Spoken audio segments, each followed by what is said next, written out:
Magandang gabi po sa bawat isa. Tayo po ay muling magkakaroon ng prayer meeting ngayong gabi.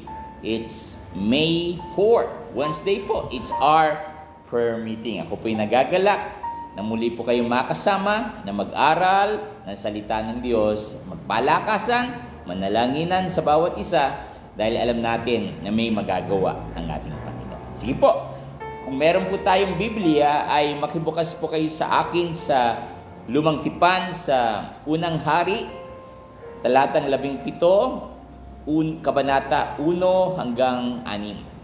1 Kings chapter 17, verse 1 up to verse 6. Now Elijah the Tishbite, from Tishbe in Gilead, said to Ahab, "As the Lord, the God of Israel, lives, whom I serve, there will be neither dew nor rain in the next few years except at my word." Then the word of the Lord came to Elijah, "Live here, turn eastward and hide in the Kerith Raven, east of the Jordan.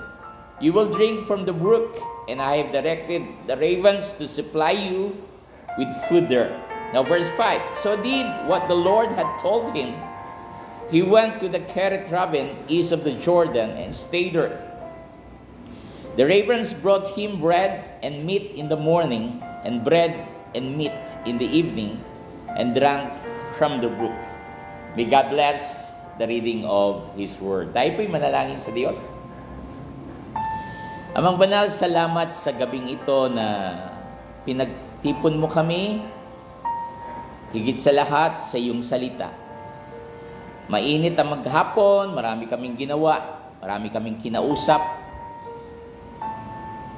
Ngayon ay oras ng pagbulay-bulay ng iyong salita. Hawiin mo ang pagod, hawiin mo ang mga kabigatan, mga problema sa buhay.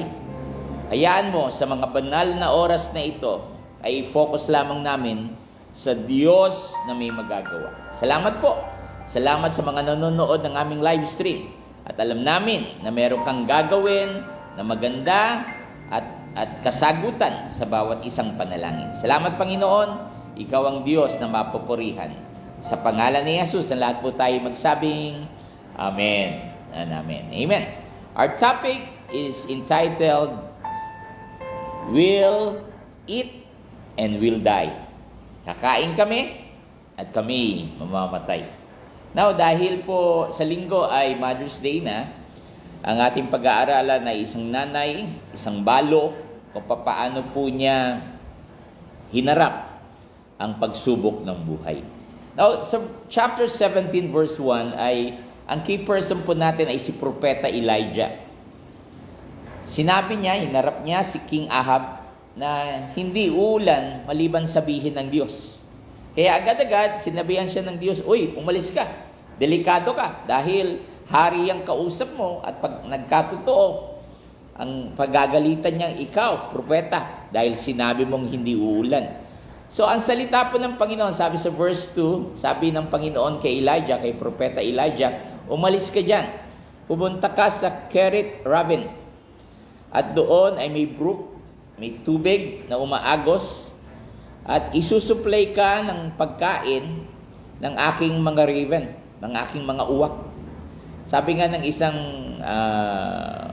nagtuturo ng mga ibon, isa daw po sa pinakamahirap utusan o kaya gawin ng mga exhibition na ibon, hindi parot, hindi ang mga uwak. Matitigas daw ang ulo. Pero dito, sabi ng Panginoon, Diyos to, uutusan ko ang mga uwak na isupply ang iyong pagkain. Now, hindi po nagtagal, dumadating sa umaga, dumadating sa gabi, ang mga uwak na may daladalang tinapay, may daladalang mga meat, mga karne, para kay Propeta Elijah, at umiinom siya doon sa brook, sa umaagos na tubig.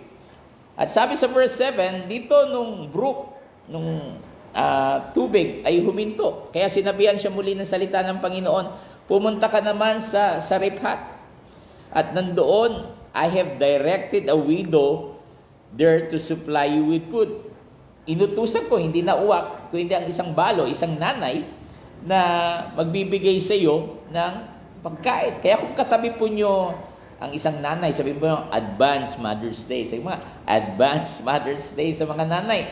Kayo po ang aming mga hero sa tahanan. Bagamat ang Pilipino, aminin man natin o hindi, talagang makananay yan. Pag may hinahanap yan, pag may kailangan niya, puro nanay. Dahil malapit ang anak sa nanay. Now, dito, sabi po sa verse 9, nandoon, pagdating niya sa Sarephat, nakakita siya ng isang nanay who was gathering stick. Naghahanda ng lulutuin siguro ng kanin, ng mga kahoy. At tinawag niya ito. Sabi niya sa verse 10, "Would you bring me a little water in a jar so I may have drink?" Pwede ba akong bigyan ng inumin para ako makainom? So, papunta na sana yung nanay, nung balo na kumuha ng tubig at may sinabi ulit si Propeta Elijah, pwede ba samahan mo na ng konting tinapay? So, ito na. Sumagot na nung nanay, nung balo, sabi niya, "As surely as the Lord your God lives," habang nabubuhay ang Diyos mo, itong wala kaming tinapay. Meron kami a handful of flour, konting harina, at konting langis o mantika.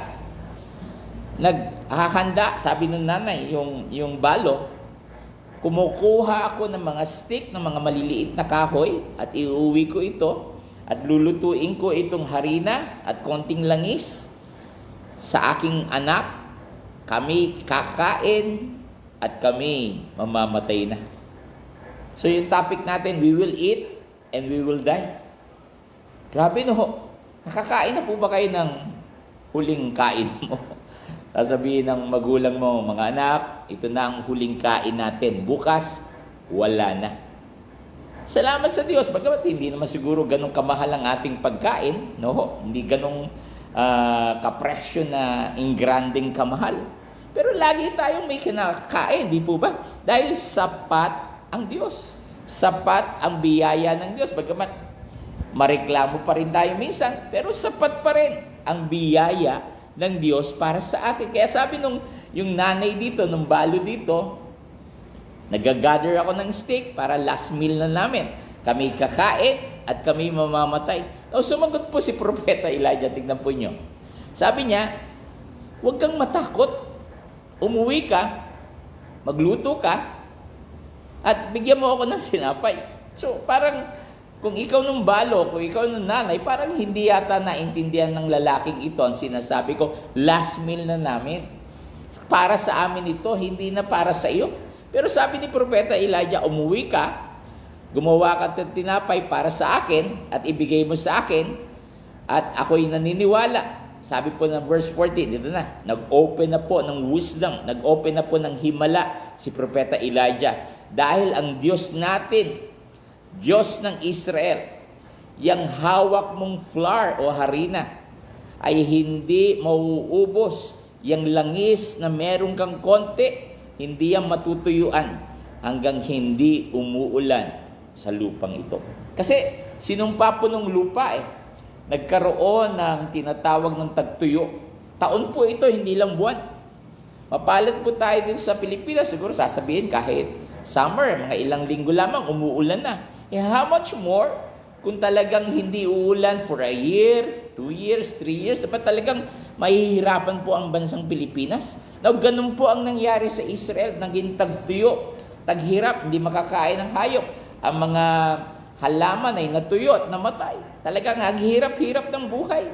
Pero sabi ni Propeta Elijah, nanay na balo, na may anak, kailanman hindi kayo matutuyuan o mauubusan ng pagkain. Wow! Now, alam po ba nyo, bilang mga anak ng Diyos, iyan rin ang sinasabi ng Panginoon ngayong gabi sa atin. Anak, kahit mahal ang bilihin, mahirap mag-budget, hindi kayo matutuyuan ng supply galing sa langit. Amen? Siguro ngayon, ang daming namimigay, ang daming nagpapakita ng ganito ako, ganyan ka. Tapos, maraming mga sabihin na natin blessing in our term. at ibinubuhos ang kung ano-ano mga blessing. Pero ang Diyos po natin, kailanman, sabi po niya sa Hebrews 13:5, na iiwanan tayo o pababayaan. Yan ang ating Diyos, na kung ano meron tayo. Dito po nakita ko, hindi ka pala titingin sa ibang tao ng pagpapala. Tumingin ka sa Diyos. At pag tumingin ka sa Diyos at maniwala ka sa Diyos, marunong ka sumunod sa Diyos, anuman nung meron ka, hindi nung kapitbahay mo, hindi nung kaibigan mo, best friend mo, anuman meron ka, doon maghihimala ang Diyos. Sabihin mo nga sa katabi mo, doon maghihimala ang Diyos. Amen. So, ngayong gabi, hinahamon ko po ang bawat isa na maniwala sa Diyos. Kahit padating ang Mother's Day, maniwala sa Diyos, kahit mahirap ang buhay, maraming bibig na nagsasabing napakahirap ng buhay, pero hinding-hindi na mauubusan ang supply ng Panginoon. So pagkasabi ni Propeta Elijah na hindi matutuyo, hindi mauubusan ng harina, hindi matutuyuan ng langis, yung bahay nila, in verse 15, tingnan niyo, 1 Kings chapter 17, verse 15, so umuwi na po nung nanay, yung balo, at ginawa nga no sinabi ni Propeta Elijah. Now, since then, hindi daw po naubos yung mantika, hindi daw po naubos yung harina. Siguro kung may tindahan siya, kung ginawa niyang tindahan ng bahay niya, laki ng kita niya, siguro, no? Non-stop. Gusto po ba niyo yung lalagyan ng bigas nyo, kahit kuha kayo ng kuha, hindi mauubos? Gusto po ba niyo yung rep nyo sa bahay, kahit bukas kayo ng bukas at kuha ng kuha, hindi nauubos? Yung wallet mo, kuha ka ng kuha, hindi nauubos dahil ang Panginoon ang bahala sa atin. Amen. Itatak po natin sa isip yun. Ang Panginoon ang bahala sa kanyang mga anak. Kaya ang gusto ko lang pong sabihin, yung topic natin, will eat and will die, tinuldukan ni Propeta Elijah yun. Hindi yan totoo. Yan nangyayari sa'yo, yan sinasabi mong hirap ng buhay, sasabihin ni Propeta Elijah, hindi ka mamamatay. Kakain at kakain, ang supply ng Panginoon ay dadating, ang blessing ng Panginoon ay ibibigay niya sa mga anak niyang marunong sumunod at marunong magtiwala sa Kanya. Kaya kapatid, kaibigan, kababayan, ngayong gabi nagpapatunay lamang na ang Diyos natin ay kailanman hindi po tayo iiwanan. May mga taong kala mo kaibigan, kala mo mahal mo sa buhay, pero pwede ka ring iwanan yan. Pero ang ating Diyos po, kailanman hindi po tayo pababayaan. Kaya sino pa pipiliin mo? Pumili ka na sa Diyos. Huwag mo nang hintayin na mag-lockdown ulit at saka kang tumawag sa Kanya. Huwag mo nang hintayin na magkagipitan ulit at maalala mo muli ang Diyos. Hindi po. Maganda o mahirap ang ating sitwasyon, dapat po naalala natin ang Panginoon. Physical, mahalaga yan. Emotional, financial, mahalaga yan. Pero ang pinakamahalaga po sa tao ay ang relasyon niya sa Panginoon. Mahalagang mahalaga po yun. Hindi ko mo pastor ako, lagi ko pong sinasabi ang spiritual. Kasi yun po ang sinabi ng Diyos. Lagi natin palakasin ang ating relasyon sa ating Panginoon. Amen. Kaya again, kung ikaw'y nanay, Happy Mother's Day. Alam ko po, ang isang nanay ay laging nag-iisip para sa kanyang anak, asawa, pamilya. Pero sabi ni Propeta Elijah doon sa nanay, doon sa balo, magtiwala ka lamang at may experience mo ang himala ng Panginoon. Hindi ko po alam ang sitwasyon mo. Pero ang pwede ko lamang sabihin sa iyo, may gagawin at may gagawin ang ating Diyos sa ating buhay. Sige po, itaas po natin ang ating kamay. Tayo po'y manalangin. Amang banal, salamat sa salita mo ngayong gabi na muling nagpaalala sa amin na may pag-asa ang buhay. Katulad ni Propeta Elijah, sabi niya, hindi ka matutuyuan ng langis, hindi ka mauubusan ng pagkain. Turuan mo kaming lalong maging matatag Dahil kaming mga tao ay to see is to believe. Ang gusto mo, Panginoon, we need to believe first, then we will see your blessing. Patawarin mo kami kung nag-aalala kami, Panginoon. Patawarin mo kami kung kami nangihina, sapagkat kung nasa tamang relasyon kami sa iyo, ay hindi dapat kami maghihina. Kami dapat lumakas, tingnan ang kalooban at gusto ng Diyos sa aming buhay. Lord, ipinapanalangin ko, especially Lord, nung may mga pangangailangan. Mga sumisigaw ng bayarin, sumisigaw ng hirap sa buhay. Hawakan mo sila. Na ang kanilang bibig ay dapat i-declare na ang Diyos namin ang balahalang mag-supply ng aming pangangailangan. Lalo kami magtiwala. Lalo namin gawin ang aming bahagi. Kung kami magulang, lalo namin katukin kung saan kami kikita, kung paano ang aming negosyo, paano ang aming trabaho, sapagkat nandyan ang Diyos ng aming gabay.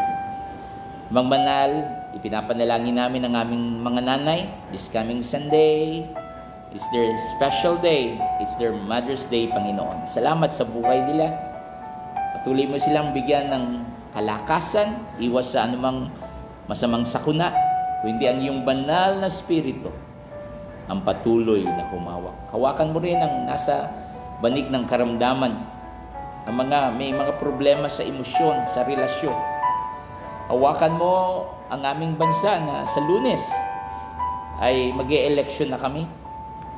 Ang mahalaga, Panginoon, ay kalooban mong tao ang manalo. Kung meron mang nagpaplano na guluhin o mandaya sa eleksyon, ngayon pa lamang, ay winawasak na namin ito sa pangalan ni Jesus. Bigyan mo kami ng talino sa mga taong iboboto, Panginoon, dahil ikaw ang pinakamay alam kung sino ang mga nararapat na tao, Panginoon. Salamat. Salamat sa mga nanonood, Panginoon, ng live stream na walang sawa, na sumasama sa akin na mag-aral, magbulay-bulay, manalangin, magpalakasan, at naniniwala kami in your perfect time, Panginoon. Makikita namin ang kasagutan mo sa aming buhay, sa aming pamilya, sa aming trabaho, negosyo, at pag-aaral sa aming mga simbahan. Lalo mo kaming turuan na ipamalita ang mabuting balita. Bagamat ang maraming salita ngayon ay ang papangit, ang sasama, pero ang salita mo lamang ang pwedeng magbigay lakas sa mga taong nangangailangan sa iyo. You bless your people, O God. You bless these people na patuloy na umahawak at naniniwalang may Diyos na magbibigay sa amin ng lakas. Binibigay namin sa iyo ang papuri at ang pasasalamat, Panginoon, sa pangalan ng Ama, ng Anak, at ng Espiritu Santo. Ang lahat po'y magsabing, Amen. Amen. Again, salamat po. Salamat po sa inyong oras na mga mahalagang oras, mga precious time na kahit saglit lamang po tayo nag-aaral ng salita ng Panginoon, nandiyan ka pa rin.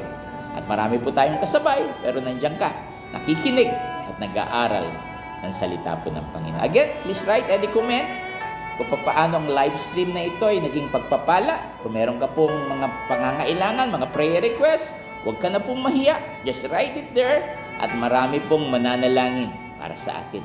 Dahil naniniwala po tayo na pag nagkakaisa tayo na nananalangin, ang Diyos ay lalong makikinig sa ating mga dalangin. Amen. Salamat po. Again, I'm Pastor James Lagasca, and you are watching the live stream of the Light of Life Fosco Church. The Lord loves you, and the Lord cares for you. Again, sa mga nanay, happy Mother's Day. Magandang gabi po. The Lord bless.